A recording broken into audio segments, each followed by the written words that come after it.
tem nas nossas teses, talvez, algumas características delas que façam a gente, mesmo se a gente não vier para um cenário bom, sempre que se a gente vier para um cenário bom, ótimo, excelente, fantástico. Claro que vai ser bom para a gente, bom para todo mundo, mas excelente. Mas vamos pensar no cenário um pouco mais complicado. Vamos dizer que, eventualmente, não sei, dá algumas coisas erradas e a gente vai para o cenário que não é bom. O que a gente entende que no nosso portfólio acaba fazendo com que a nossa performance tipicamente seja melhor relativamente? E, aliás, tem estudos já que a gente fez, até você já fez, mas você já fez, a gente já fez, enfim, todo mundo que olha de uma maneira legal o nosso fundo acaba chegando a essa conclusão, que grande parte desse alfa que você falou, de 1000% que a gente faz exatamente nesses momentos de queda. A gente tende a conseguir acompanhar a bolsa quando está bem, então a gente acompanha, e quando cai a gente vai significativamente melhor, na verdade, na média dos momentos de queda. E por que a gente entende que isso acontece, né? Tem pelo menos 3 coisas que tem no nosso portfólio, 3 características dele, que a gente acredita que ajudam a acontecer esse fenômeno. O primeiro é o seguinte: a gente tipicamente a gente gosta de investir a gente olha para todos os setores, mas diferente de outras casas que não olham commodities, a gente olha, por exemplo, a gente tem muita empresa de commodities, tem muita empresa industrial. E qual é a característica que está aí? Exportadoras. Hoje, quando a gente vai abrir a carteira depois, né, a gente vai comentar um pouco das posições, né, a gente vai ver que, por acaso não, mas é uma característica do portfólio das nossas 5 maiores posições, 4 delas hoje são beneficiárias de dólar. Ou seja, elas se beneficiam da valorização do dólar, né, ou da desvalorização da nossa moeda. O que a gente sabe que acontece? Tipicamente, em momentos ruins de bolsa, e pode ser para um cenário interno, pode ser para um cenário externo. O dólar sobe se tiver crise no mundo, o dólar sobe se tiver crise no Brasil, e o dólar sobe, inclusive, se tiver crise nos Estados Unidos. Tem crise nos Estados Unidos, que é o cara que faz o dólar, é a única, por ela ser moeda de reserva, ela sobe. Então, tipicamente, quando a nossa bolsa cai, o dólar se valoriza. Então, o fato da gente ter empresas que são positivamente expostas ao dólar, tipicamente nos ajudam bastante nesses cenários. Então, esse é um fator. O segundo fator que é relevante para a gente é que a gente não roda com 100% alocado em ações. A gente tem sempre uma parte em caixa. E essa parte em caixa varia. Tipicamente, a gente fica entre 5% a 25% em caixa. E quando que a bolsa cai mais? Essa é uma coisa, até quase que uma sabedoria. Não diz quando você sobe mais, o tombo é maior. Tem um dito popular aqui por aí.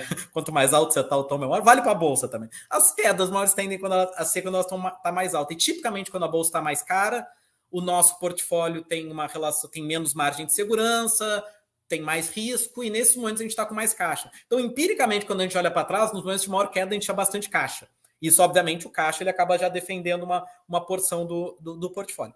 E o terceiro elemento, que é um pouquinho menos, talvez, objetivo, mas ele tem uma lógica que ele é bastante robusta até, eu acho, pelo menos, que é o seguinte: as nossas empresas que a gente investe, muito velho investem, assim, a gente tende a acreditar que elas são muito baratas muito baratas mesmo. Elas não dependem de muitos cenários positivos. Tipicamente, elas não dependem muito de crescimento da economia, elas não dependem muito de queda de juro. Elas, na verdade, tipicamente estão baratas ali do jeito que elas estão.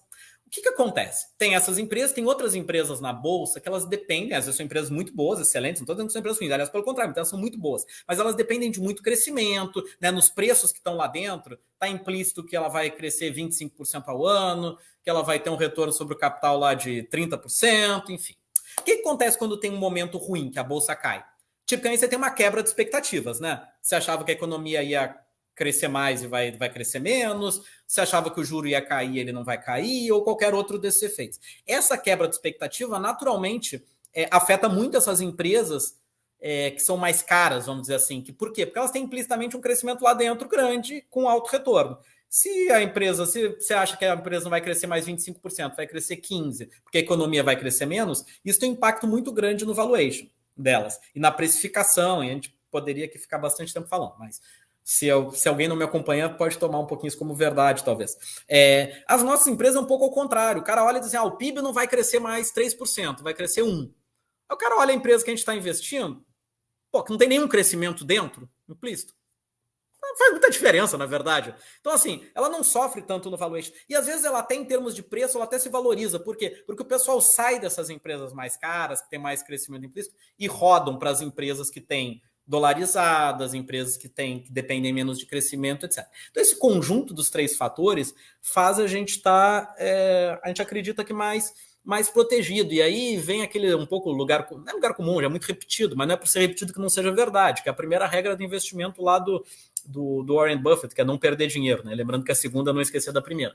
Mas isso daqui é verdade, e tem quase que uma verdade um pouco matemática aí também. O que faz? Se você não perde dinheiro ou perde pouco no momento de quedas e não tem muitas empresas que te contribuem negativamente, se você não perder com nenhuma, você só vai dali para cima. E é muito difícil recuperar quando você perde. Então, quando eu estou dando uma resposta longa para a sua questão, porque é um pouquinho para explicar como é que a gente pensa, acho que ajuda a pensar. A gente não está prevendo o macro, então você disser, não sei para onde vai o macro, mas eu sei que se o macro for bem, ótimo, e se o macro for mal, a gente vai ter bastante empresa defendida, e quando o macro vai mal, é ruim. Mas tem uma outra característica que acontece também. Ele é ruim, só que o mercado ele exagera. Então, no momento ruim, tipicamente, se o passado repetiu, se o futuro repetiu o passado, e acho que o nosso portfólio talvez repita, a gente vai cair menos, eventualmente não vai nem cair, vai cair menos, e vai ter caixa e vai ter condições de aproveitar as oportunidades que surgem, porque o mercado exagera muito. Então, longa resposta para não responder e dizer que a gente está preparado para o que vier. Pelo menos é o que a gente espera. Né? Vamos ver se você falou a verdade aqui mesmo ou tá de papinho. Olha só, 2016, no pico do drawdown, né, que é a perda máxima em relação à última alta, último pico, né? A bolsa caiu 49% arredondando, o fundo caiu 14%. Vamos pegar só quedas acima de 20%. Um pouquinho depois, aqui em 2016, no finalzinho, a bolsa caiu no pico aqui 19,5%, o fundo 10%. Aqui em 2018, a bolsa caiu 20% quase aqui, o fundo caiu 6%. Vamos pegar aqui em 2020, a bolsa caiu acima de 45%, a setinha não está indo aqui, mas está acima de 45%, o fundo caiu 34%. Aqui, nesses picos aqui em 2023, picos de queda, a bolsa 22%, o fundo 10%. Exatamente o que você está falando. Em 2022, aqui em julho, a bolsa 26%, o fundo 10%.